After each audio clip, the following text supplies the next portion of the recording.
E naquela saída ali, em que o ministro da Justiça, lamentavelmente, saiu do governo, vale destacar alguns outros pontos, que é o seguinte: quinta-feira, vários deputados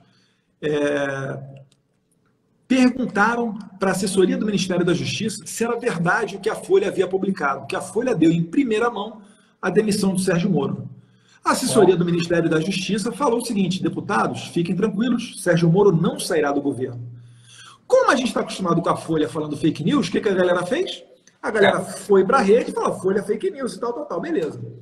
Quando foi no dia seguinte, ainda se esperava uma reunião entre o ministro Sérgio Moro e o presidente Jair Bolsonaro, coisa que, inclusive, até a Carla Zambelli, de maneira sozinha e proativamente, estava tentando promover, mas ainda havia essa possibilidade de reunião entre o Sérgio Moro e Jair Bolsonaro para tratar de um nome em comum para a diretoria-geral da PF.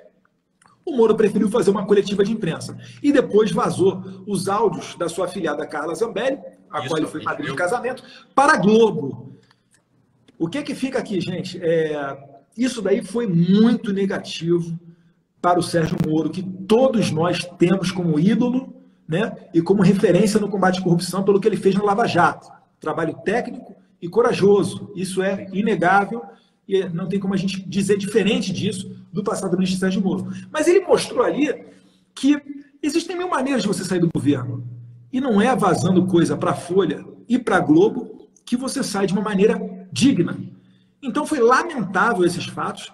Os deputados que falaram que a Folha divulgou uma fake news, eles estão certos. Talvez, se o Sérgio Moro tivesse comprado com o presidente Jair Bolsonaro e chegado a um nome de consenso para a DG da Polícia Federal, talvez ele não tivesse saído do governo. E aí teria se concretizado a fake news da Folha, né? Seria uma barrigada. Né? Claro. Mas as peças, elas vão se ligando. Eu acredito que quem sai atirando, como o Sérgio Moro fez, tem uma pretensão política. Claro. Eu inicialmente achava que ele não teria pretensão política. Ele falou, né? Ele falou isso, inclusive, mas tudo bem. Isso aí não tem, eu acho que também não tem problema. Ele, tomou gosto pela coisa política. Agora, não tem problema. Agora ele vai sair atirando. Agora, Eduardo, como analista de comportamento, né? A postura do o que o Sérgio Moro fez, mais uma vez a gente tem que falar, não é coisa de sujeito homem, né? Não é coisa de sujeito homem, né? Se a gente, você me contrata, né, para um cargo de confiança, o Moro era o top 3 ali, né? Era um dos tripés de confiabilidade e credibilidade do governo, né? Você me chama para uma pasta fundamental, uma pasta fundamental. Tudo é importante, a gente sabe, mas olha, a pasta fundamental, anticorrupção, crime grave, contra o crime organizado, uma pasta fundamental, né, para o plano de governo. Você não tem uma reunião com o presidente, olhar no olho e falar: presidente, muito obrigado, foi bom o tempo que eu tive aqui com o senhor, a gente tem algumas divergências que, na minha percepção, são insolúveis, são inconciliáveis. Quais? Essa é a pergunta, né? Quais e por quê? Né? Você fala, olha, esse é o jeito honroso de sair. Né? Como que diz o seguinte, como que diz assim, como quem até pede permissão, eu gostaria de reunir fazer uma coletiva de imprensa para anunciar os motivos. Agora, fazer o que ele fez, chama-se traição. O nome é traição. Se eu fosse um jornalista, eu escreveria um livro hoje, cujo título seria Desmoronou. Esse seria o título do livro, Desmoronou. Né? O Moro desmoronou. Assim, ele tem um passado interessante. Né? Ok, bateu no PT. E essa é uma coisa que o pessoal que é oposição falava, Eduardo, que vale a pena também, eu posso levantar suspeita que foda-se. Né? A oposição batia nisso. E a gente falava, não, né? Porque, óbvio, você está vendo um homem batendo no PT, você fala, óbvio, você está do lado dele.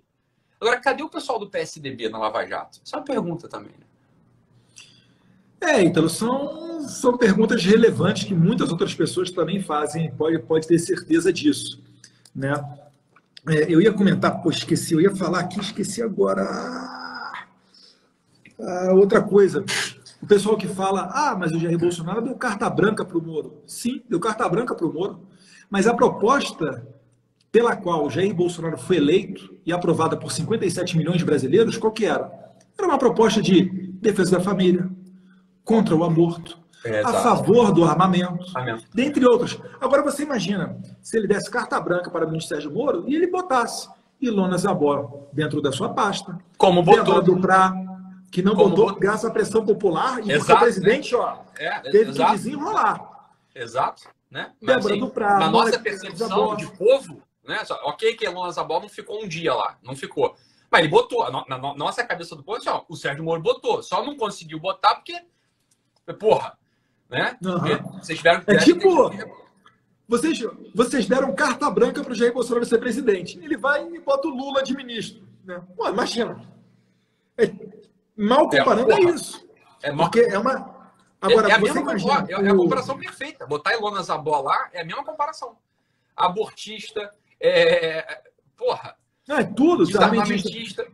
A assessoria, eu não tô aqui. Ah, Eduardo, agora você está atacando o Moro. Não, gente, eu estou mostrando para vocês bastidores que nem todos têm acesso a informações. Né? Como o Moro chegou, na minha opinião, a baixar o nível, divulgando prints da sua afilhada Carla Zambelli, eu acho que o mínimo que a gente tem que falar são as verdades que ocorriam nos bastidores ali do governo. Sabe quem é que fazia a assessoria de imprensa do ministro Moro? Não. Chegou ao meu conhecimento? A nora da Miriam Leitão. A esposa do seu filho. Como é que é o nome do rapaz? Eu sei o nome dele, Tá. Fugiu agora na cabeça. Eu tô com o rosto dele aqui, esqueci o nome. Mas, enfim. Também. E daí você começa a desconfiar por que determinadas imprensas soltavam em primeira mão determinadas notícias, etc. Mais uma vez, a gente está na esfera aqui da cogitação, tá, gente?